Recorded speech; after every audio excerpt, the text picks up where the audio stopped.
ஜெய் ஸ்ரீராம். ஓம் நமக் சிவாய. அனைவருக்கும் என்னுடைய அன்பான காலை வணக்கத்தை தெரிவித்துக் கொள்கின்றேன். I take this opportunity to seek the blessings of our elders, Param Pujya Swamijis who are sitting here and guiding us, and also the wonderful delegates who are part of this very unique Temple Connect program. At the outset, I take the opportunity to thank and express my heartfelt appreciation for the chairman of this convention, Prasad Ladji, and the founder was instrumental behind making this convention, an event where the whole of Bharat is assembled in Tirupati today, Girish Kulkarni ji. Ladies and gentlemen, brothers and sisters, I am very happy and very delighted. Temple Connect program last year in Varanasi and this year in Tirupati is able to bring our Swamijis, our Adinams, our Gurus, one end. At the other end, very, very young, enthusiastic people. Nowhere I've seen a gathering in which youngsters are present, very passionately. They want to take the temple economics to a different level. Make sure Sanatana Dharma keeps prospering. And at the same time, rediscover what we have lost and bring those things to the mainstream. At the same time, on the other end, we have our elders who are guiding us, helping us to rediscover what we have lost over the last 250 years, trying to bring it back to the mainstream. That is why this gathering is very unique. Passionate youngsters in the one end and our senior elders in the other end. If you look at many of the global cities, if we take last 1,000 years, the cities which were present 1,000 years before, cities which are present now, many cities have vanished. Cities which have withstood 1,000 years, even now, which are centers of civilization.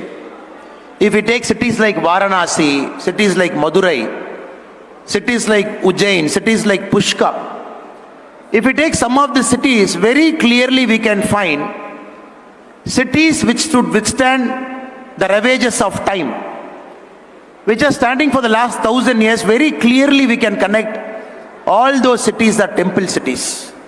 Only temple cities are eternal cities. They're there for a long, long time. Other day I was reading an article by a temple researcher called Sandeep Singh ji. I think today or tomorrow is also talking here. He has gone through some of the American cities. Cities like Detroit around World War II, which were the cradles of automobile manufacturing. It lost 25% of its population between 2000 and 2010. Those cities are fast coming down. At one point of time, big cities. Even now in India, some cities are called Detroit of India. If you go to Coimbatore, a city in which I am living now, they say Coimbatore is Detroit of South India. But if you look at the status of Detroit, it is fast vanishing. Cities like Atlantic City, which is known for its gambling and which is known for its entertainment industry, it is one of the top 10 dying cities in US. It is the 9th out of 10 dying city.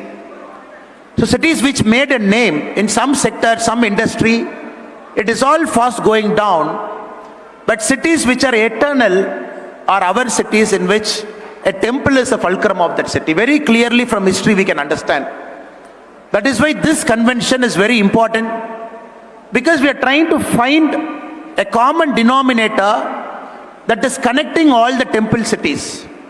We are using the word called temple economics. We have heard a lot of economic theory.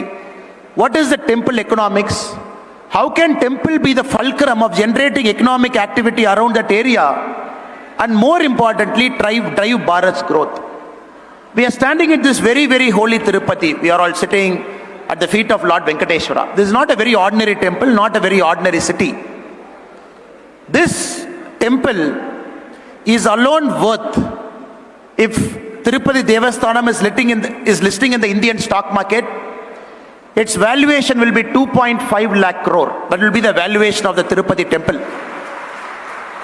And people have calculated the valuation by using smart metrics. This temple has got close to 10 tons of gold in the bank, 2.5 tons of gold as ornaments, 16,000 crore as bank deposit, 960 properties across India, Bharat.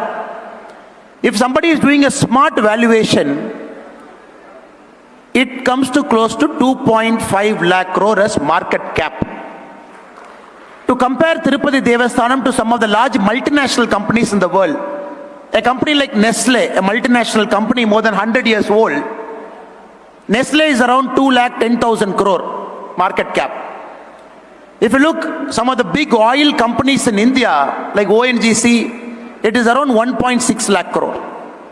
Maybe there is something right Tirupati has done. There is something right that is happening in the Tirupati Devasthanam, which was formed by an act in 1932, which underwent some changes.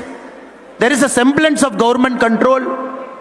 At the same time, there is a freedom and autonomy also in the board, which has made Tirupati to be a temple in the last 100 years, especially after 1932, to reach this position, to reach this preeminent position. Nowhere in the world we can boast these numbers. Vatican City has seen 90 lakh people visiting it last year. Mecca, Saudi Arabia, 2 crore visited. The city where we are now, Tirupati, it had 3 crore people visiting it last year. One temple, one city had 3 crore people. Again, if somebody is getting into the economics behind Tirupati, of course temple is big. Of course Lord Venkateshwara is blessing us. There is a big market cap. There is a huge amount of money. Whether it is trickling down, Harvard has done a study understanding with respect to Tirupati, what is the market forces that is shaping up the city. If somebody has got the time, if you are looking at the Tirupati city per se, the employment that is getting generated, 38% of employment in Tirupati city is more on the trade, and transportation. It is all linked to the temple economy. 19% is closely linked to food manufacturing, value addition in the food industry. Everything, if you see, this temple, the whole district, the whole ecosystem around this place is connected to the offerings and service of God, which creates millions and millions of employment generation. Unfortunately, in our country after 1947, for a long time the Marxist concept of history, it always felt temples are a waste. It always felt temples are a wastage because some old kings who did not have any job, just to create labor and employment, they built temples. That is a Marxist version of history that was prevalent in our country for a long, long time. When we talk about Ayodhya, where Lord Ram is majestically back there, and even now in our country the debate is, what is the point of spending so much money? Who spent that money? Whether it is worth it? In states like Tamil Nadu, even people sitting in government will say, government of India is wasting so much money in Ayodhya. That is the narrative they try to set. But for common people like you and me, we understand what Ayodhya is trying to do. 85,000 crore investment going to happen in the next 10 years. Crores of people visiting. The kind of economic activity Ayodhya is generating, it is going to have a trickle-down economics to the last person. The person who is involved in the flower business, the person who is assembling the flower, right from agarbatti, right from the puja saman, right from the manufacturing. It is going to create a huge ecosystem that is going to be built around temple economics. The last 10 years we can confidently say, from Kasi to Ujjain to Ayodhya to Puri Jagannathar. Now if you look at all the places with the modernization, the money that is getting invested, we are seeing straight away a 20% jump of tourists who want to go there. That is very, very important in our country. We are seeing this rebirth of temple economics. We are seeing this rebirth of common people going to a center of worship, which was standing there for 1,000 years. But maybe in the last 250 years, they never had the opportunity to go and see this pristine place. Now, since it is happening, a new kind of market forces operate. If we wait for another 5-10 years, we can clearly bring out papers. On Kashi Vishwanath temple, we can clearly bring out papers to say what the temple is, how many people visited, the trickle-down economics, how many people getting benefited, the total footfall. Again for temple in Ujjayi we can bring, again for Ayodhya we can bring, again for Puri Jagannathar temple we can bring. That is why I am very happy. This convention is acting as a catalyst, bringing all the eminent people across India, ideating, generating knowledge, trying to create a common platform where all of us together we can come, we can talk about how in the future temple can drive the economics of Bharat 25 years from now. Because I'm very, very confident Bharat has got 35 lakh temples, big and small. If I'm talking about my own state, Tamil Nadu has got 79,000 temples, 44,121 temples are under the direct control of HR&CE. We have 604 temples that are more than 1,000 years old. But the temples in Tamil Nadu are entirely different story. If anybody is having an interest, if they try to understand what is happening in Tamil Nadu, what is happening in temples in Tamil Nadu, HR&CE, it is all in shambles. 604 temples more than 1,000 years old, but many people might not even know the names of more than 10. HR&CE, which came in 1925, the current Dravidian party, the previous Avatar Justice Party, the only aim was to throttle. The only aim was to take the spiritual base out of Tamil Nadu. Right from 1926, the first act, the major act which came in 1951. If you look at this whole story, it is a story, a classical story, which will tell us how not to manage and run a temple. A beautiful state, a spiritual state like Tamil Nadu, where the state government has appointed endowment officers illegally, EOs, who control even our puja should be done, who control right up to the puja articles purchase, who without any training try to repair temples which are 1,000 years old by a cement and mortar without even having an idea the kind of damage they are doing to a historic place. Now, in Tamil Nadu, over the last 2-3 years, there is a lot of fight happening. There is an awakening that is happening where BJP, the party to which I belong to, we are very clear. Come 2026, one of our central manifesto point, when the NDA and BJP will come to power, day one, we will remove HR&CE Act from Tamil Nadu. All the temples of our state will get freed. Because we are very clear, we are not mentioning this as a political slogan. The reason we are mentioning this is because we have data to back it up. 1986, when the HR&CE department published its first policy paper, it had 5,25,000 acres of land under its control. Can you believe? A state which has got thousands of temples, where 44,000 temples are under the direct control of HR&CE. The total acreage they were managing in 1986 is 5,25,000 acres. 10 years later, when they published the second policy paper in 1996, they lost 60,000 acres. Nobody knew what happened to that 60,000 acres because it all went in encroachment. After that, they stopped publishing policy papers.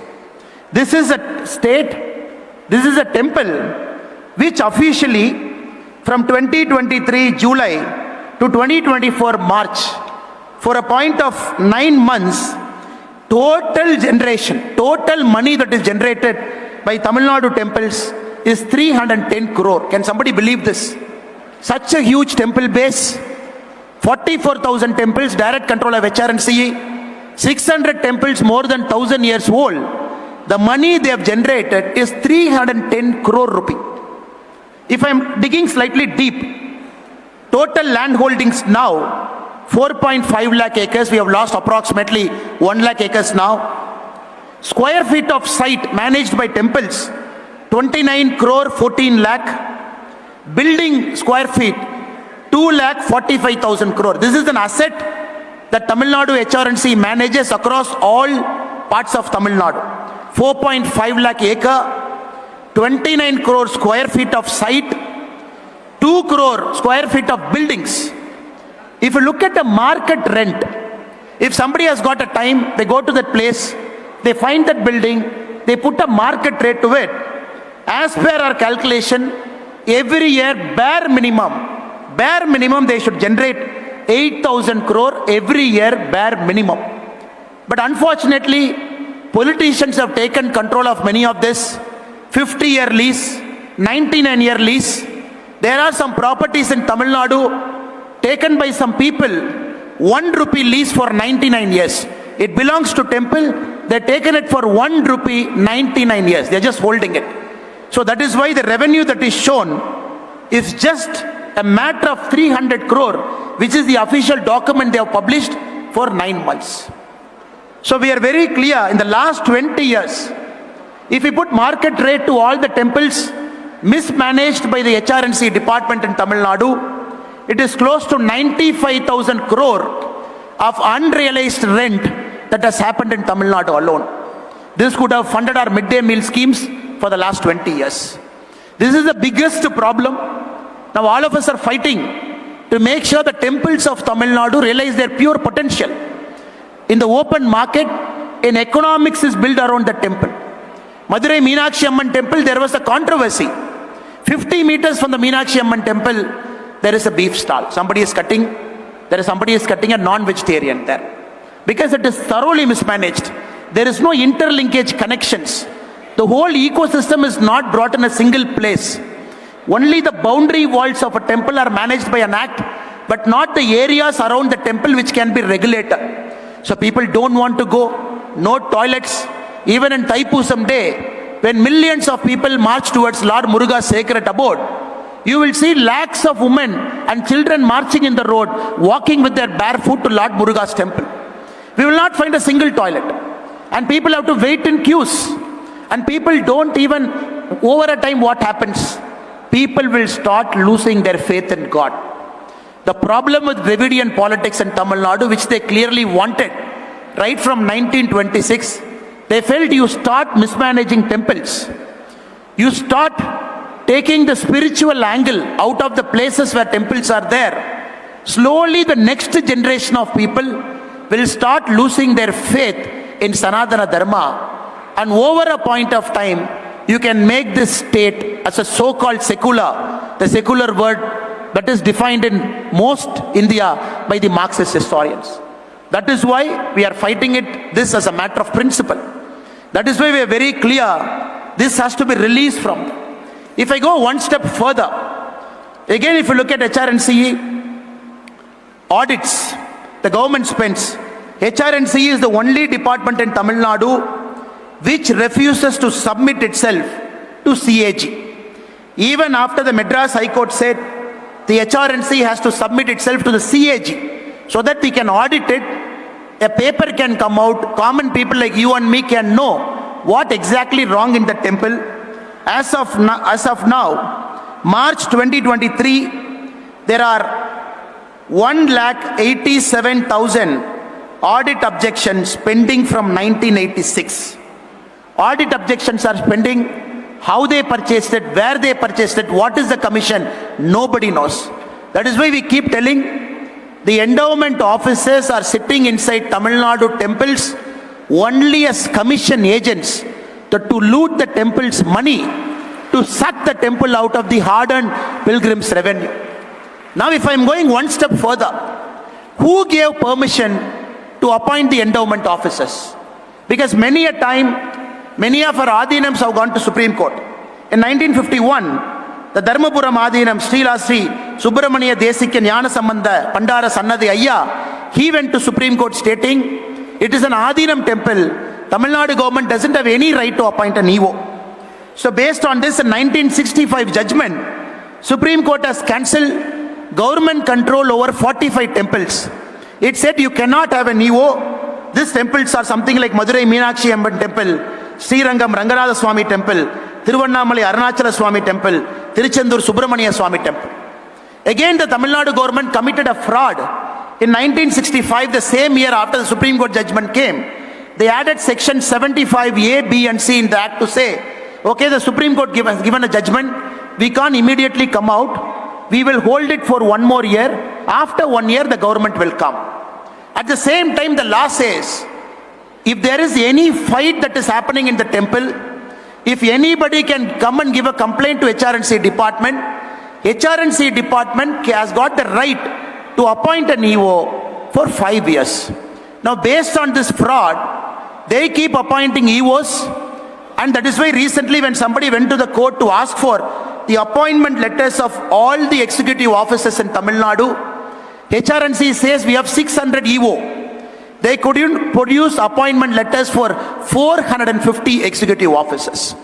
So it is a constitutional fraud that is happening in the state of Tamil Nadu by the HRNC department, where 450 executive officers are illegally appointed without paper, because whenever the court is asking, they'll always find a way. If common man like you and me, we go to the court for a particular temple, fight it out, then the HRNC lawyer, he comes with a 20,000 page document. They will bury you in paperwork.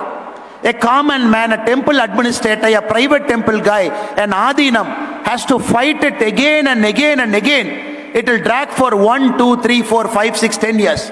That is why many of the temples in Tamil Nadu are dragged in court cases where the HRNC has buried them in pages and pages of documents. So though it is an opportunity for me in this platform to talk about the vision that we have for Tamil Nadu, at the same time I'm talking about the lacuna and the problems that the state is currently having. That is why we are very, very clear. Day one, when Lord Venkateshwara gives us the opportunity for NDA to come to power, we want to remove this illegal act and free all the 44,121 temples free from HRNC. Then just imagine the kind of temple economics we will be able to generate. The money that temples can generate, temples with the money in Tamil Nadu, the kind of hundi collection that happens, it can run all the government schools around the temple, it can run. It can take care of all the civic infra of that particular city. It can run engineering schools. It can also run centers of excellence for science. That is the kind of revenue, even at the mismanaged level, Tamil Nadu temples are able to generate. That is why it is so heartening for us to see when there is an Ayodhya, temple economics wise, when it makes sense. When Kashi Vishwanatha temple, temple economics wise, when it makes sense. When Ujjain, temple economics wise, when it makes sense. It gives lot of confidence for a common man. Even 70, 80 years of Dravidian political brainwashing, they will get that confidence seeing every time somebody travels to Kumbh Mela. Every time they see the meticulous organization that is happening. Every time they see 60, 70 crores of people coming there, very peacefully going out. Every time when people see that, their faith on Sanatana Dharma, especially for the youngsters, will keep increasing. Because it is very important in this age and time where everything is questioned. For everything, people want a science rationality. Seeing is believing. Seeing is believing. Only when people go and see how temples are beautifully managed, no semblance of VIP control, everybody treated fairly and equally, everybody standing in the queue even for 30 minutes, but somebody not bypassing the queue simply because he's a VIP, then it reinstills a lot of faith in Sanatana Dharma that everybody is treated equally and everybody will go there equally. The second one, I think it is also important, a conscious call for Sanatana Dharma to gain more deep roots into anybody who is criticizing us. Not only we do a temple economics, but also the concept of Dharma, we bring it back. In the sense, no VIP culture. All temples should be riddled, should be free of the VIP culture that is prevalent in many of the temples, where a common man comes, waits in the queue, but there is a certain class of people who got the privilege to go there, do the darshan and come out. I think that is also something which, as a person, I believe that is very, very important for us to get connected with the youngsters so that they know everybody is treated fairly and equal. So these are the small things at a conscious level we can start doing. And more importantly, in Tamil Nadu, if you look at the age-old Dharmanomics, right from Rajaraja Cholan's period, Chola period, if I'm again going thousands of years back, right from the Brihadeeswara temple, the whole temple is not only grandly constructed, but also a system was put in place by the Cholas to make sure the temple economics goes down deep. Even for the fuel which is needed for lighting up the lamp, even for the ghee that is needed, They went to such meticulous level to decide if there is a poor family of that area, 6 sheep will be given to them, and the ghee that is coming from that sheep will be used in the temple.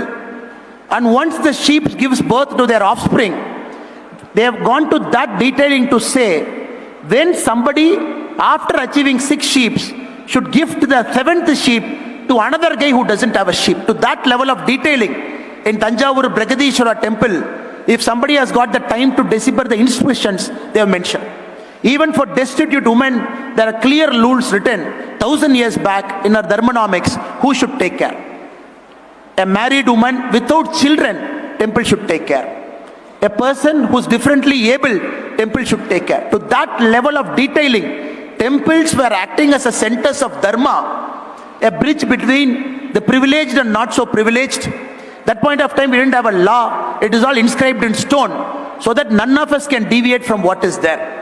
I'm very, very sure coming years, with the blessings of elders, Sanatana Dharma and Dharmanomics model from Bharat, maybe in 25 years, 50 years from now, it should go across the world as a model for equality, as a model for fraternity, as a model where people can come together. As a model, temple will be the arbiter between the haves and the have-nots. So there is no unrest in any parts of the world. I think that is a larger vision. To reach there, it is very important. The temple cities and temples, they become centers of excellence. It is very important, especially in a state like Tamil Nadu, the temples are completely freed from the HRNC department. It is more important, very important, more than that, once freeing the old model in which the temples were run by a group of trustees. Now people can say, okay, you have freed it, day one. After freeing it, will it lead to more chaos? The whole idea of bringing this act, because they felt it is dominated by the priestly class. The Dravidian forces are very happy to use the word called Brahmin domination. That's how the politics of Tamil Nadu is for the last 50, 60, 70 years. They say, no, the Brahmin class will come and dominate temple. That is why in 1926 we freed. If anybody has got free time to roam around Tamil Nadu temples, we see temples, how beautifully it is structured. Different caste groups, they do puja in temple. For example, my Kuladevada temple, it is not a so-called forward caste which does puja. It is a so-called backward caste who will do a puja, and all of us will stand there and take prasad. That is there for the last 350 years. Temples are in Tamil Nadu, where a lot of our mothers and sisters, they are chief puja. It is all there for 100 of years. There are temples where our scheduled caste brothers and sisters, they are the chief pujaris in main temples, and everybody will stand in line. But somehow, in the 250 years of mischievous history, all this are undocumented. After HRNC has come, they have taken it whole, and they are trying to do a lot of nonsense. I think it is very important. We have to go back to the roots. And many temples were built by certain communities, owned by certain communities, and they had a very prescribed way. We are very clear. We have a model to run temples once we free it, and this model is based on fraternity. This model is based on equality. This model can make temple more accessible to all the people, unlock the revenue potential of all the offerings inside the temple, and more importantly, generate trickle-down economics which can go down well. So I thank the Temple Connect program for giving me an opportunity to come here and to talk about what is wrong in Tamil Nadu temples, the constitutional fraud that is happening, and the fight. Millions of people are fighting. There are people, hundreds of people who have dedicated their whole lives to take HRNC only to court. That is one side that has happened. But what is more important is the political change.